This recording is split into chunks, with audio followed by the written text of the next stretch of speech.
bâti actuel français, il y a une multitude de types de bâtiments. Et André Pouget, dans son livre Amélioration de bâtiments collectifs, a fait un overview, enfin, un résumé exhaustif de tout le type de bâtiments qui peuvent exister et tous les problèmes de rénovation pour ces bâtiments de chaque époque. Donc André Pouget est ingénieur à l'école d'ingénieurs de Toulouse. Et il a créé son bureau d'études Pouget Consultant dans les années 82-83, je crois. Et depuis, c'est ça ? Oui.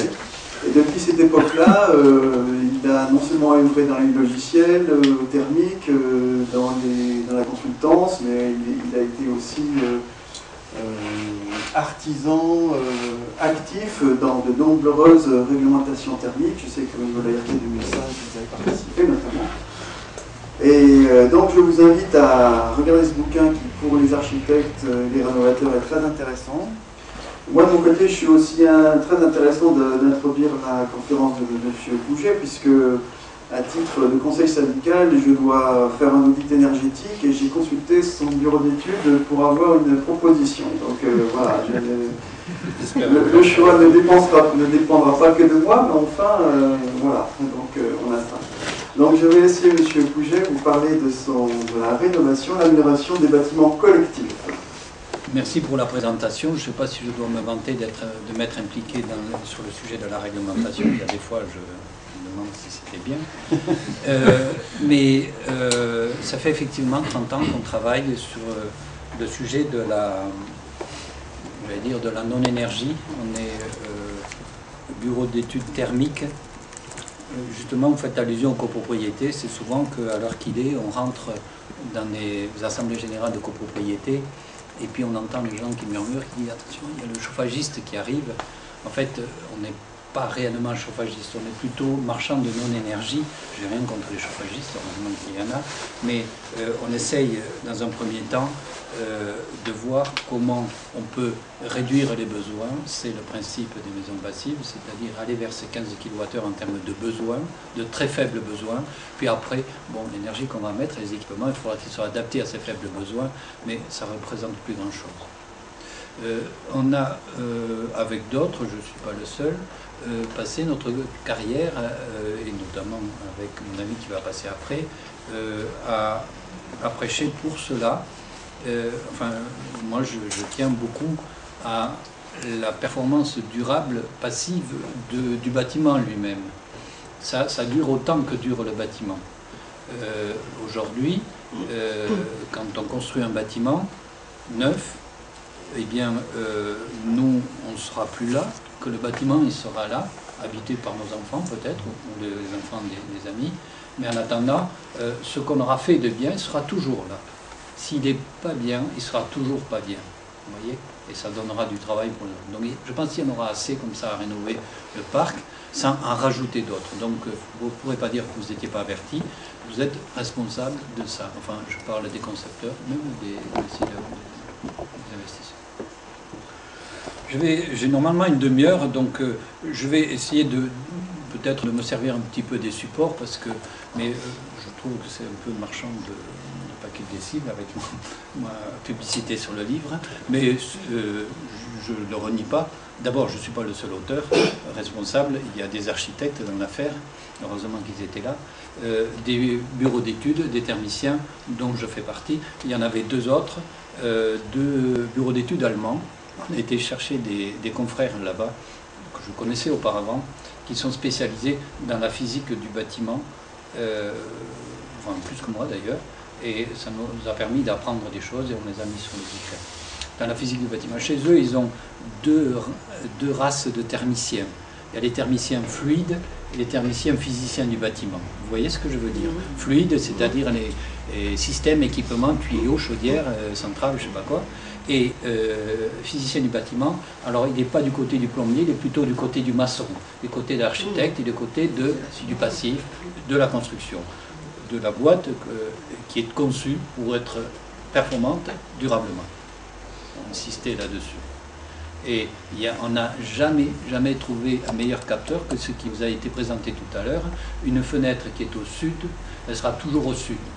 Et il n'y a pas mieux comme capteur solaire qu'une fenêtre, puisqu'on y est dedans. Après, il faut le gérer. C'est juste un problème de gestion. Des volets, ça existe, c'est tout. Et il faut gérer cela. Mais en attendant, ça marche tout le temps. Et du soleil, il y en a tous les ans. L'été ira bien, l'hiver et toutes les saisons. On va passer les saisons. Et c'est par là qu'il faut prendre un peu. Et maintenant, je vais vous parler un peu de cet ouvrage. Et ici, vous avez les différents auteurs et financeurs. C'est l'ADEME, en gros, qui a donné le plus de sous, qu'on a essayé de convaincre. C'est notre bureau qui était à l'origine de ce consortium pour écrire ce bouquin. Et bon, on ne regrette pas de l'avoir fait, mais enfin, c'est un peu lourd quand même. Tu connais un petit peu, il faut avoir un peu de l'énergie à revendre, ça tombe bien. Hein. Mais enfin, donc l'éditeur c'est Edipa, donc nous, ici c'est l'architecte, ici ce sont les deux bureaux d'études allemands, le CSTB nous a aidé pour tous les calculs de points thermiques, EDF il n'a rien écrit, il peut nous donner quelques petits sous, l'ARC vous connaissez peut-être, une association de responsables de copropriété qui nous ont donné quelques petits sous aussi, et la FFB aussi nous a aidé. Voilà. Et donc enfin, ceux qui ont tenu le stylo c'est les bureaux d'études et l'architecte. Et moi qui achète le bouquin alors que je ne finance pas? Eh bien, pourquoi pas? Si, ça aide. Ça aide.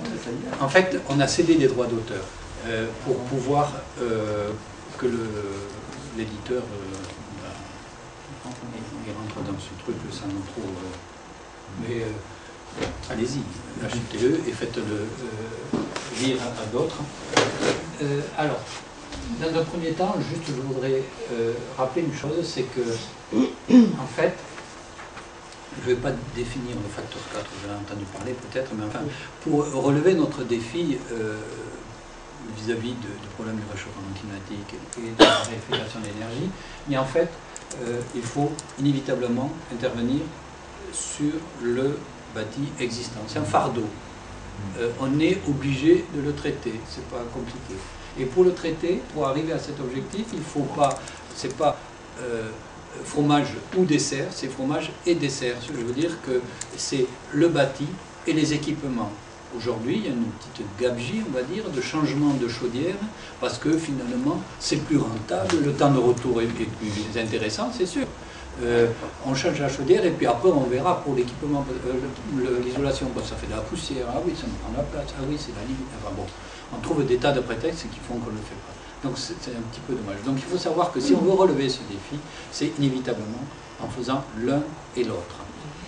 Ensuite, on verra après l'ordre. Ici, vous avez un camembert qui représente pour les immeubles collectifs résidentiels et les maisons individuelles les différentes parts, les proportions du parc existant qui est à 30 millions, un truc comme ça. C'est en nombre de... un nombre d'unités, de logements ou de maisons. Donc il n'y a pas la superficie là-dedans. Non, non, non. C'est à peu près proportionnel à ces parts de camembert, on va dire. Et on va le voir tout à l'heure sur la typologie, on a tendance, pour faciliter la segmentation du parc, de séparer deux parties, avant 48 et après 48. Avant 48, enfin globalement, hein, avant la Seconde Guerre, c'était le bâti ancien, et après c'est le bâti récent. Et dans le bâti récent, il y a une date qui est très importante dans la construction, c'est 74. C'est la date où on a commencé à isoler. Donc, il y a l'ancien, avant 48, et dans le récent, 48 à 74, et de 74 à 2000. D'accord? Donc, voilà l'allure du parc, et tout ça pour dire que, sur cette seconde phrase-là, il ne faut pas croire qu'en isolant par l'extérieur uniquement les bars et les tours des HLM, qu'on va relever le défi. Il faut relever le défi sur l'ensemble du parc. Alors, ça ne va pas être exactement la totalité, c'est obligé, on ne va pas faire les ayatollahs. Ça ne va pas être tous les monuments historiques qu'on va plastiquer d'isolant, c'est évident, ne faites pas dire ce que je n'ai pas dit. Mais on n'empêche que, globalement, il va falloir travailler sur son intégralité. Pareil pour les maisons individuelles, ici vous avez, pardon, ça c'était maison individuelle, ça fait les immeubles collectifs. En nombre, il y a un peu plus de maisons individuelles. Donc il y a 30% du parc qui n'est pas du tout isolé. Et il y a 20 et beaucoup plus, parce que ce qui est isolé du parc, c'est 20 plus 15, quoi. Enfin, ça fait 35. Donc 65 qui n'est pas isolé. Ah, certains ont fait des travaux, certes. Hein, c'est des datations. Ici, vous avez une échelle du temps avec 48 récents anciens. C'est le cas du. Enfin, c'est une illustration de ce qu'on retrouve dans l'ouvrage du chapitre 2, où on classe par famille les différentes constructions des différentes époques. Et en fait, pour chacune des familles, on décrit exactement ce qu'il y a dedans. Le type de mur, le type de pierre, le type de plancher, le type bois ou béton, ou métal, pardon. Dans l'ancien, après c'est du béton ou du béton, c'est le béton presque. Mais en attendant, tout ça, avec ces informations-là, on dispose de quoi est constitué le bâtiment, la bête, j'allais dire. Une petite image au passage, tant que j'y pense, c'est que ça date de 85, triste privilège de l'âge. Il y avait une conférence organisée, ça s'appelait CEGIBAT à l'époque, au mixte de FGDF, et sur la rénovation. Et il y avait un architecte qui a passé son après-midi à expliquer, voilà, les anciens, attention, il ne faut pas faire attention de ne pas trop intervenir n'importe comment dans le bâtiment ancien. Et le journaliste, à la fin, il a dit, mais ça, maintenant j'ai compris, vous, les architectes, vous êtes un peu comme les médecins, finalement. Vous regardez le malade, et puis vous diagnostiquez, et vous trouvez les remèdes. L'archi a dit, oui, si vous voulez, mais on est plus vétérinaire que médecin. Parce que, en fait, il y a au moins 3 raisons qui diffèrent. C'est que, le médecin, il soigne un patient qui parle. Tandis que là, le vétérinaire, il ne parle pas. Donc il faut faire parler, il faut savoir de quoi est constitué le malade quand on va soigner. La deuxième image, c'est que le médecin, lui, ne soigne qu'une espèce, c'est l'homme, tandis que le vétérinaire, il en soigne plusieurs époques, et il faut qu'à telle époque, ils comprennent, ils savent qu'à cette époque-là, on avait tel matériau, on a construit comme ça, avec tel type de ventilation, tel type d'architecture, ainsi de suite. Sinon, si on casse un château de cartes, si on le démolit, on risque, en pensant bien faire, dégrader. Et enfin, la dernière image, s'il y en avait 3, les moins mignonnes, parce que c'était de dire que le vétérinaire, quand le patient, la bête est condamné, eh bien, il l'achève, tandis que le médecin, il ne le fait pas. Sous-entendu, l'architecte, quand il fait un diagnostic d'un bâtiment qui va s'écrouler, il va peut-être pas trop s'acharner, et environnementalement parlant, c'est mieux de raser peut-être et de faire un tour pour se poser la question. Il y a un chapitre qui concerne les autres facteurs de réussite et de diagnostic, parce qu'on ne fait pas un audit ou un diagnostic et des travaux uniquement pour faire des économies d'énergie. C'est une bonne raison, mais ce n'est pas la seule. Et c'est absolument pas la raison qui va faire que les gens vont faire des travaux, notamment dans des copropriétés. J'ai jamais vu ça. Pourtant, j'en ai fait passablement. J'ai jamais vu. Et nous, thermiciens, avec nos petits bras, on a du mal à convaincre. On arrive avec nos tableaux, nos chiffres, les couleurs, du rouge au vert, vous allez voir ce que vous allez voir. Mais en fait, c'est pas que ça. C'est aussi, il faut donner envie, montrer les avantages que ça va rapporter. Sur le confort, par exemple, j'entendais tout à l'heure. Sur la valorisation du patrimoine, parce que entre avant et après les travaux, c'est pas le même objet, et donc ça n'a pas la même valeur, et des choses comme ceci. Sur l'affichage des consommations, c'est monnayable, et ainsi de suite. Vous voyez, donc en fait, le thermicien seul aura du mal à convaincre, et donc il faut qu'il traite cette vision globale, et en même temps amène des idées qui donnent envie de faire ces travaux. Sinon, c'est une sinécure. Sinon, les gens ils vont en reculant, et surtout en copropriété, c'est très compliqué à faire décider. C'est normal. Donc, ça, c'est très très important ici on cite les différents paramètres qui interviennent dès que on va pour dire tiens, je vais mettre tant d'isolant, je mets tel type de générateur et vous avez gagné temps. Mais en faisant ça, mais au fait vous avez oublié, là, vous avez changé l'étanchéité et la ventile, comment ça se passe? Est-ce qu'il n'y aura pas des condensations? Ou mais à ce moment-là, à cet endroit-là, vous avez isolé par l'intérieur sur une pièce à plein ouest, est-ce qu'il n'y aura pas de problème de confort d'été? Et ainsi de suite. Il y a plein de paramètres qu'il faut anticiper. Et c'est via l'audit, c'est-à-dire cette vision assez large, que l'on peut proposer des solutions cohérentes. Et l'idéal, c'est ce qu'on fait nous, c'est ce qu'on essaye de faire, mais avec plus ou moins de réussite, c'est d'être accompagné d'un architecte qui nous aide à mieux convaincre, à montrer. Nous, on ne sait pas dessiner un truc. Quand on dit à quelqu'un, mais regardez vos balcons là, vos loggias sont fermés, vous pouvez faire une verrière, et comme ça, vous n'avez pas besoin d'isoler le fond de loggia, et vous vous retrouvez complètement isolé par cette qui peut être escamotable l'été. Eh bien ça, on le dit, mais c'est bien de le dessiner, de montrer comment ça peut être, que l'acquéreur l'imagine mieux. Et comme ça, on arrive, comme on dit souvent, à embarquer notre performance énergétique sur d'autres éléments. Vous voyez? Et c'est normal. Moi, je suis copropriétaire aussi. Je sais que c'est des paramètres qu'il faut prendre en compte. Ici, j'ai un peu parlé tout à l'heure à propos de l'ordre des travaux.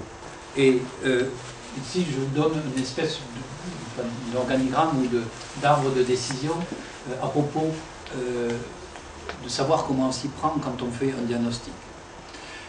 La meilleure solution, la première question qu'on se pose, est-ce qu'on a des sous ou pas?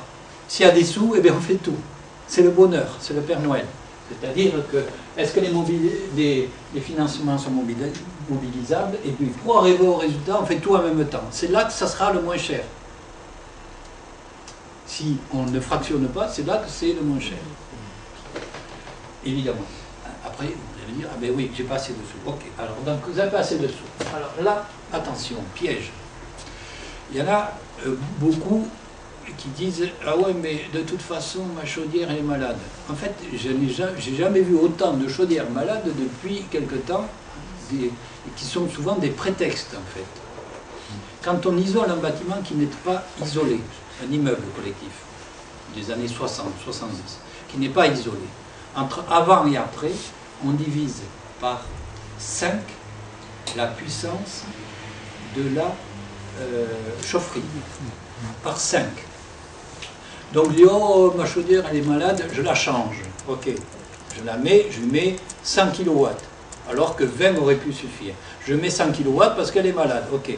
Et donc, le jour où vous allez isoler, si tant est qu'ils isolent, ils auront une chaudière de 100 kg qui chauffe quelque chose qui fait 20 kg. Donc, peut-être pas un très bon rendement, peut-être un peu plus cher 100 kg que 20. Vous voyez que ce n'est pas le bon choix. D'accord? Et donc, plutôt que de dire, je vais faire des économies, j'ai une passoire avec une chaudière asthmatique, je vais mettre une chaudière super géniale à 3 étages de condensation, je ne sais quoi, qui va toujours chauffer une passoire. La passoire, elle est toujours là. Donc c'est vrai que c'est plutôt moins cher de changer une chaudière que d'isoler un bâtiment, mais est-ce que c'est le bon choix? C'est peut-être pas le meilleur choix, vous voyez. Donc, de deux choses l'une, soit il y a des travaux urgents, donc là, on regarde s'ils sont bien urgents, si ce n'est pas un prétexte. On passe par les travaux urgents et après on fera le complément.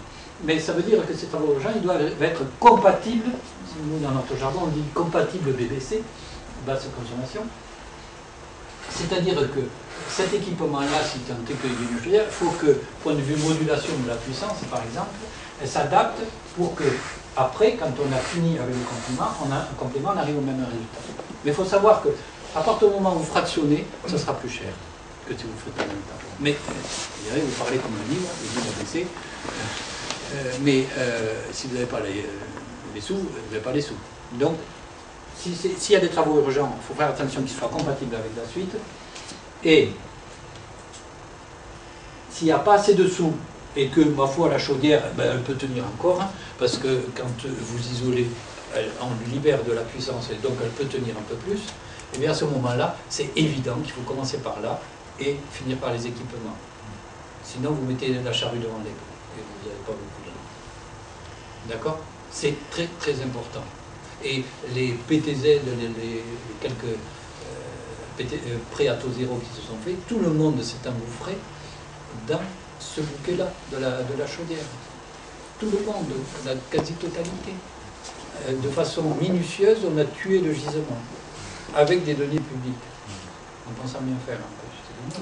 C'est beau, ça peut être bon.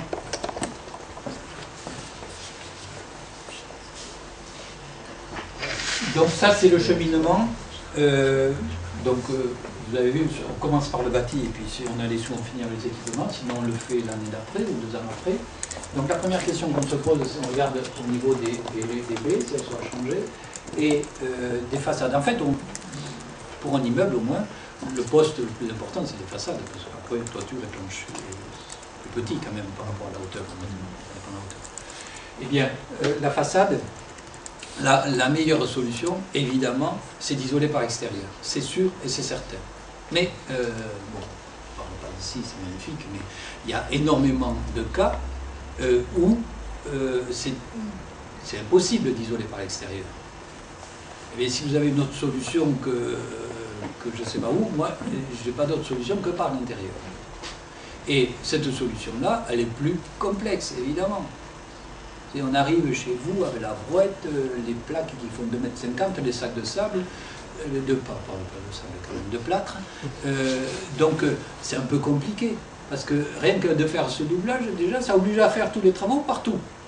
Donc c'est plus un site occupé, il faut déménager. Ah ben c'est pas pareil, quoi. Vous voyez? C'est pour ça que finalement, vous ne pouvez pas me changer la chaudière, peut-être, ça serait pas mal. Eh bien oui, c'est sûr, c'est obligé. Donc aujourd'hui, j'estime que c'est un drôle de challenge que de vouloir, en site occupé, dire ne vous inquiétez pas, je vous ai par l'intérieur. L'offre industrielle n'est pas trop adaptée. Il y a des marchands de plaques d'isolant, de plâtre et tout ça, faits pour des chantiers neufs ou des chantiers non occupés. Mais en site occupé, vous avez vu le nombre de millions de logements qu'il faut faire. Avec des solutions d'aujourd'hui qui sont adaptées pour le non-occupé, ça ne va pas le faire, ça ne marche pas. Donc il y a des embryons de pistes, de voies sèches, c'est-à-dire d'arriver et de faire rapidement les travaux et surtout sans prendre trop de place aussi. Prix du mètre carré, bon, je veux bien la planète, mais j'ai l'impression d'être pigeon, moi, parce que si je perds 15 cm chez moi, non, c'est un peu trop, quoi. C'est trop. Mais il faut voir avec d'autres solutions. Je vais vous en parler un petit peu tout à l'heure. Donc, suivant qu'on peut ou pas changer les fenêtres et qu'on peut ou non isoler par l'extérieur, eh bien, il y aura 2 questions, 2 réponses à 2 questions. Ça fait 4 au total, 4 cheminements avec, vous l'avez deviné, souvent on isole par l'extérieur, par l'intérieur, ainsi de suite. Ça coule de source. Ça coule de source quand même, il faut voir que ici, une fenêtre, elle touche toujours le mur, heureusement. Et donc quand on va isoler le mur, eh bien, on va essayer de faire ce qui est une continuité avec la fenêtre. Et de 2 choses l'une, soit elle est à changer, auquel cas, le bonheur. On enlève le truc, on le met, la nouvelle, à l'endroit où on veut. Si c'est isolé par extérieur, on va la mettre au mur extérieur du porteur du mur. Avec l'épaisseur d'isolant, ça ne se verra pas. Ça aura le même aspect. Je n'ai pas vu le traitement, là. Mais, ou alors on fait un retour en tableau, mais c'est un peu moins efficace, mais ça marche quand même. Donc, en fait, quand on change une baie, il y a une incidence avec l'isolation, pareil avec l'intérieur, mais c'est beaucoup plus facile avec l'intérieur. Des tapés, ça marche pas trop mal, des tasseaux. Quand on change les fenêtres, il faut faire attention, parce qu'avant c'était plutôt fuyard, et on met les fenêtres champion du monde, étanches à l'air. Et donc, monsieur, 1 an après, on nous appelle et regardez, il y a des fuites d'eau. Il y a des fuites, non, c'est la condensation. Et c'est normal. Avant, il n'y avait pas de pont thermique, c'était tout en pont thermique. Le mur était froid. Et tout d'un coup, on isole bien le mur, et puis on laisse l'encadrement des baies, à cet endroit-là, il y a une concentration du froid. Et en plus, les fenêtres sont étanches à l'air, donc mal ventilées, sous-ventilées, et tout d'un coup, la vapeur d'eau contenue, surtout avec 3 enfants, va se condenser, se déposer aux endroits froids. C'est normal. Vous voyez? Donc, vous voyez, un diagnostic, c'est tout un tout. Il faut penser, c'est pas très compliqué, hein, mais il faut penser à tout ça. Voilà. Ensuite, on passe aux équipements, si on peut le faire et s'il y a besoin. Juste à propos des baies vitrées. Les baies vitrées, combien de fois on va, nous, en copropriété ou chez les bailleurs, et on regarde les fenêtres et on dit « Ah, on a les doubles vitrages. » Ah oui, on a les occupants disent « Oui, on a des doubles vitrages isolants. Regardez, ça s'ouvre, ça se ferme. » Oui, oui. Et il faut savoir que un double vitrage isolant d'aujourd'hui, voire un triple a fortiori, eh bien, c'est pas tout à fait la même performance qu'un double vitrage des années avant 90.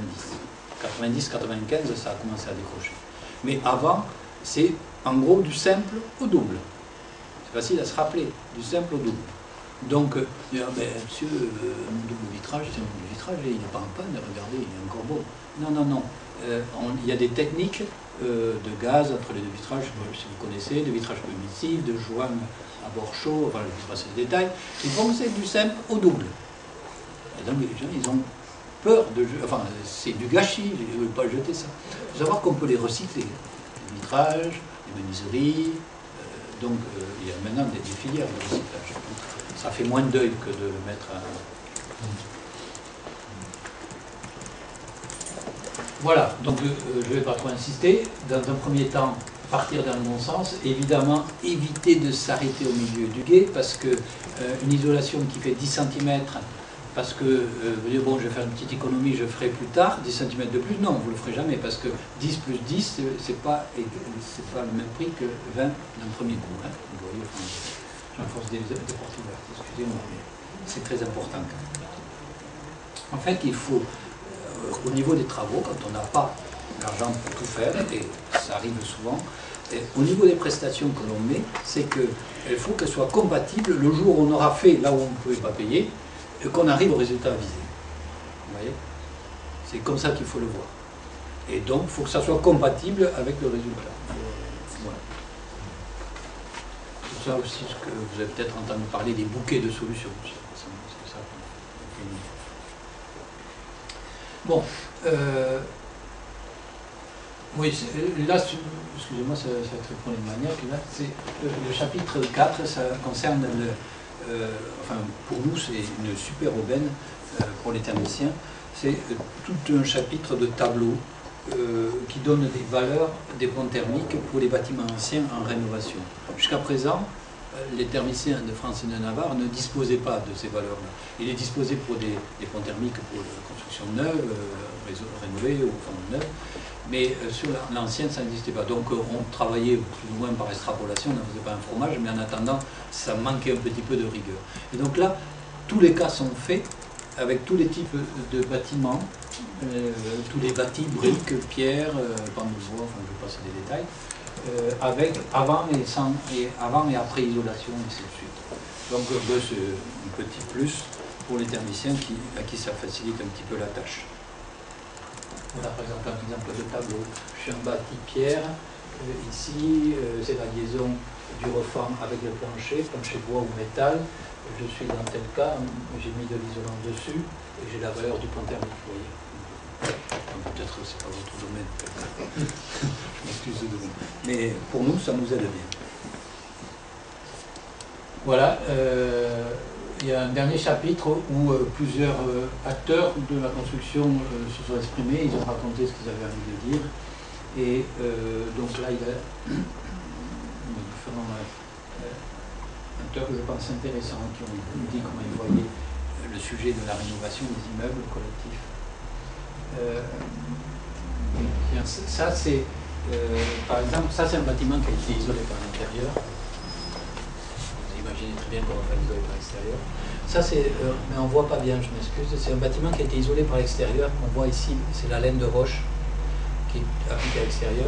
Et ce bâtiment a des balcons, comme ça peut arriver, il y a pas mal de bâtiments qui ont des balcons. Et là, on a fait une technique de manchonnage.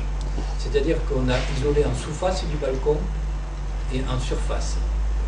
Je dirais, c'est un peu lourd à faire. En fait, ça, là, ça coûte rien.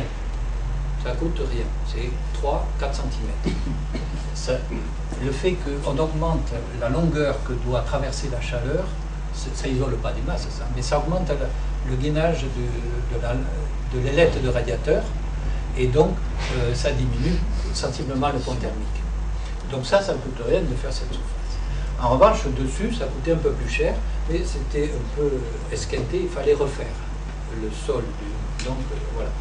Et ici, l'architecte a refait un garde-corps parce que l'ancien n'était pas assez haut, et donc il y a un problème de ne pas passer par-dessus. On avait augmenté de 4 cm ou 5 cm, tout compris, mais c'était assez pour ne pas respecter la réglementation.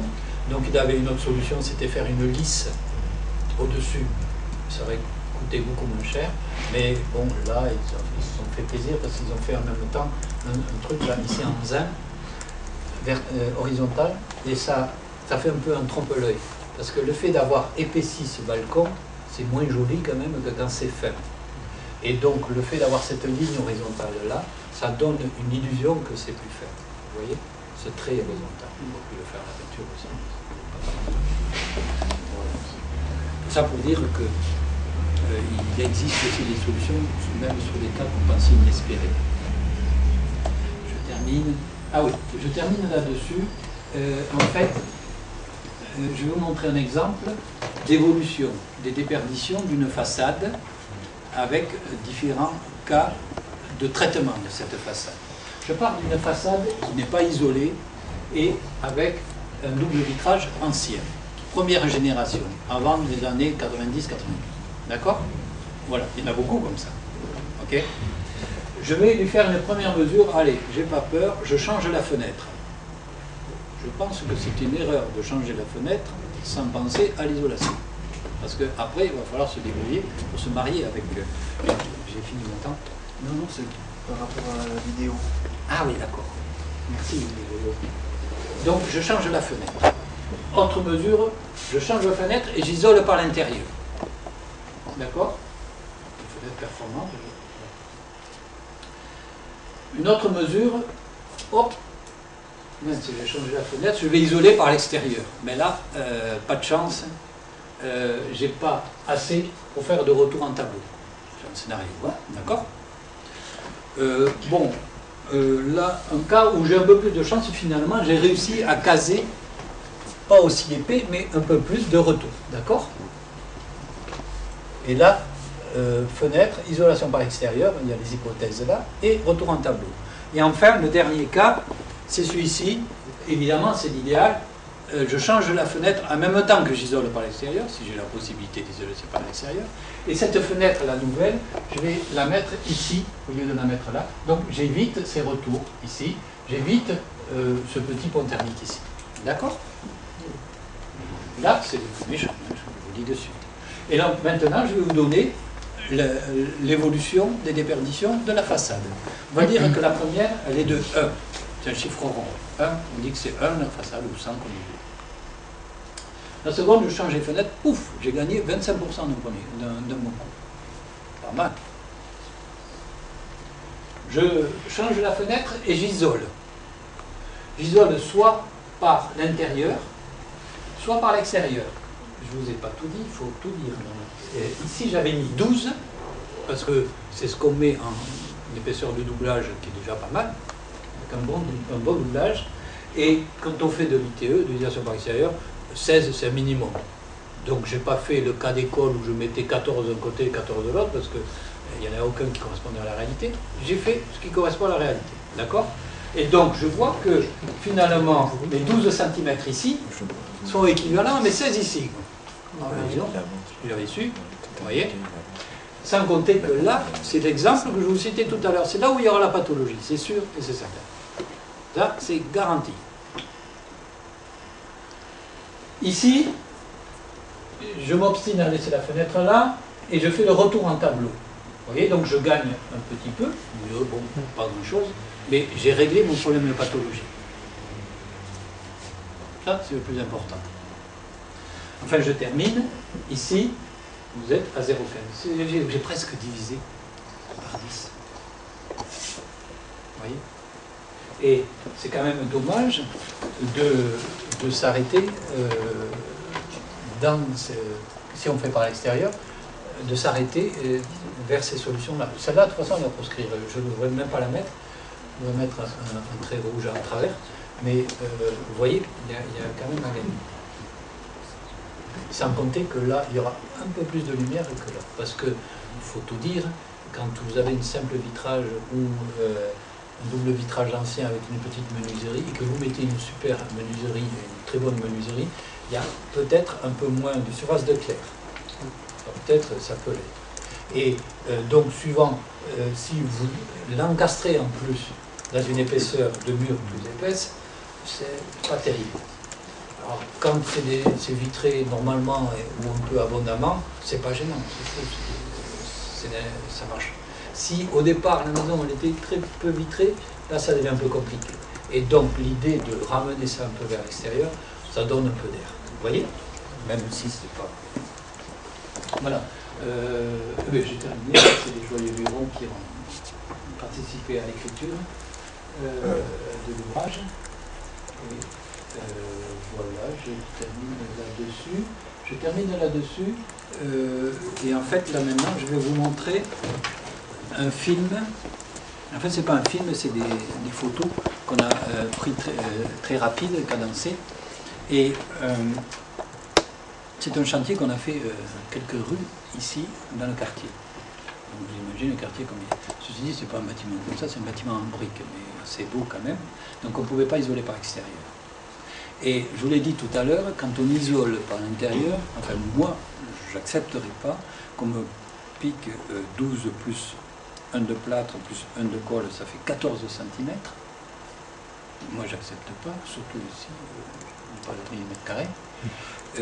Prendre 14 cm et puis me virer pendant 15 jours pour refaire tout l'appartement. Vous imaginez les quelques kilowattheures que je vais gagner. Si je dois refaire mon appartement, je vais le refaire comme ça. Mais le faire que pour ça, comme je disais tout à l'heure, je ne vais pas réussir à le vendre, c'est pas possible. Et donc il y a le problème du coût, l'impact du chantier, de la nuisance, un site occupé, et 2, le problème de la place.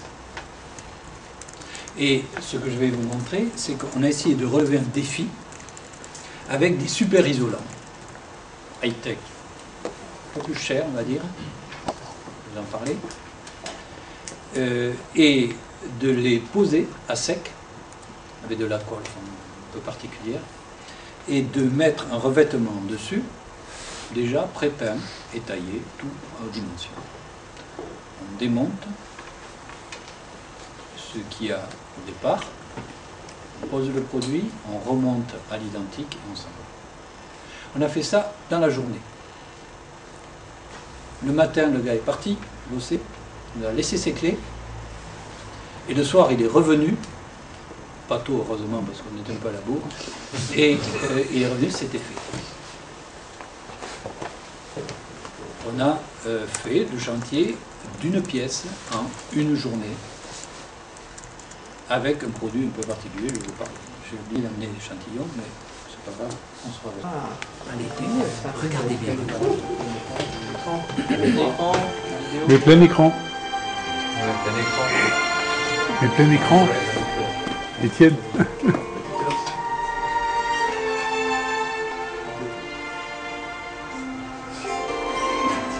Voilà.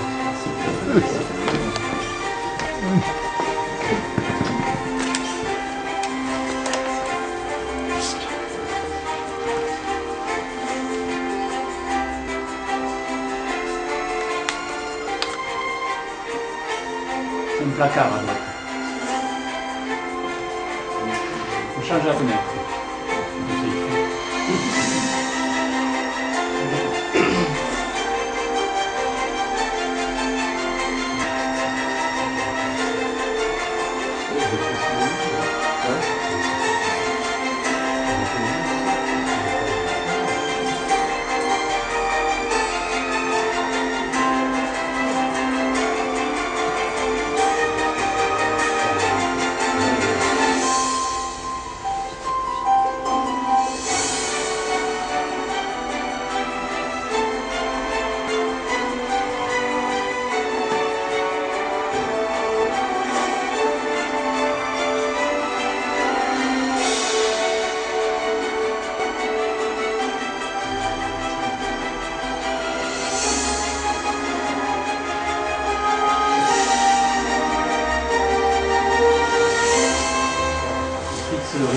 Oui, c'est vraiment super. Ah.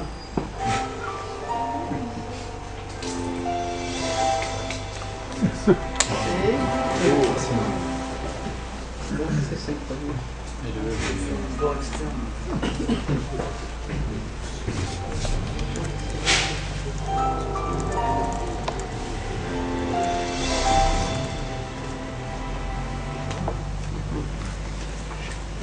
Voilà.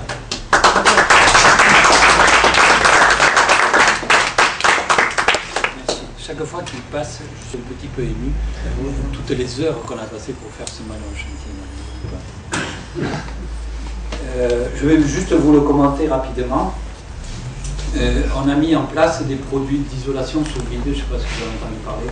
J'ai oublié les échantillons, je suis censé en avoir mis. C'est des produits qui existent déjà depuis quelques années. Même des décennies, on va dire. Ils sont utilisés pour des camions en frigo, par exemple, pour des armoires frigo. Et ils sont utilisés aussi pour des petites valises frigo, quand il y a des accidents sur la route, qu'on récupère des organes. Enfin, pour l'aviation aussi, c'est beaucoup utilisé. Là où on a besoin de gagner de la place et du poids fondamentalement. Et dans l'aviation, c'est très utilisé. Et donc dans le bâtiment, très peu. Pourquoi? Parce que plus cher. Plus cher, il commence à s'imposer en Autriche, en Suisse, en Allemagne, quelques milliers de mètres carrés, mais uniquement sur des toitures terrasses, à des endroits où on a du mal à passer. Et donc là, ces produits vont, c'est évident, très rapidement se démocratiser et coûter beaucoup moins cher. Là, je ne peux pas vous dire le prix parce qu'ils en ont fait cadeau. Mais il y a 4 ans de ça, 5 ans de ça, j'ai fait le studio de mon fils, moi, le samedi matin, enfin un samedi, avec ces produits-là. Je l'avais payé en gros, je crois, 60 € le mètre carré de produit, en 2 cm. Donc c'est ça, 2 cm. 2 cm. On met que ça moi j'avais mis que ça, plus un revêtement. Disons que par rapport au prix de mètre carré qu'on a économisé par rapport à l'isolant traditionnel, c'est moins cher que de l'isolant traditionnel, si vous deviez déduire la place que vous n'avez pas perdue. Oui. Mais ça, reste à savoir si on veut le faire. Quand on n'a pas d'autre solution. Oui. Et moi, je pense que c'est une solution intéressante. Ça a un inconvénient, c'est que quand on va le percer, le vide sort, et à ce moment-là, ça devient un équivalent de polyuréthane. Vous avez payé très cher, c'est dommage. Mais si tant est que vous le perciez, parce que là vous n'avez peut-être pas vu, mais on a accroché un cadre, on a accroché des rideaux, on les a accrochés à des endroits où on pouvait accrocher, c'est tout. Alors ensuite, il existe d'autres produits intermédiaires. Il y a les produits traditionnels, celui qui a été cité, le graphité, le polystyrène graphité, qui est très bon. C'est parmi les meilleurs des traditionnels. D'accord ? Ensuite, il y a des produits à base d'aérogène, de structures nanostructurées. En fait, c'est des trous. L'isolant, c'est des trous, on vend de l'air. Et la nanostructure, c'est des petits trous. Et c'est encore plus isolant, pour faire simple. D'accord? Donc la nanostructure. Donc ces isolants-là, les nanostructures, recoulent en vent dans les autres pays, pas encore en France, c'est celui qu'on a mis en œuvre là, Aerowool, ça s'appelle. Eux, au lieu, ils enlèvent 30 à 40% d'épaisseur par rapport au traditionnel. Là où on a besoin, là où on aurait mis 12, on peut mettre, non, même presque la moitié, 6. D'accord? Ensuite, avec l'isolant sous vide, on peut encore diviser par 2, 3. Donc 3 égale 12. Vous voyez? Je vous fais grâce des arrondis. Vous voyez? Donc ça, c'est une solution. L'intérêt, c'est de ne pas perdre trop de place. Ensuite, toutes les prouesses qu'on a fait là, il y a 3 équipes qui sont passées. Excusez-moi, je vais complètement déraper. Il y a une première équipe qui ont tout démonté, une deuxième équipe qui a posé la fenêtre, une troisième équipe qui a fait les finitions. Ils étaient par 2. Et on ne peut pas être plus de 2 dans une petite pièce comme ça. Et donc ça défilait, et c'était tout programmé avant. On avait tout minuté, on avait tout préparé, les pièces et les tasseaux. Je ne dis pas le boulot qu'on avait fait avant, pour pouvoir réussir ça dans la journée. Mais ce qu'on fait là, de même, les entreprises peuvent s'y coller à ça. Aujourd'hui, quand vous faites venir un cuisiniste pour vous faire aménager une cuisine.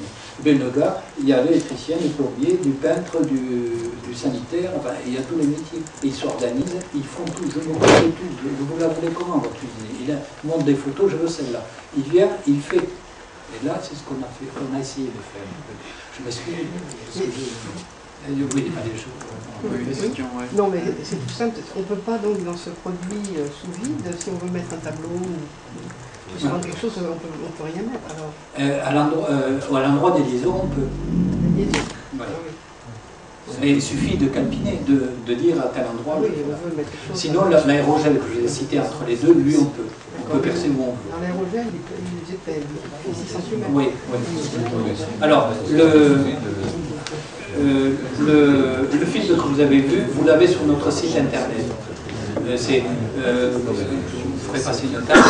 C'est www.pouget, mon nom, trait d'union, consultant avec un S, c'est le nom de la société, pougetconsultant.fr. Et en page d'accueil, il y a un lien sur le film. Et vous avez les coordonnées des fournisseurs.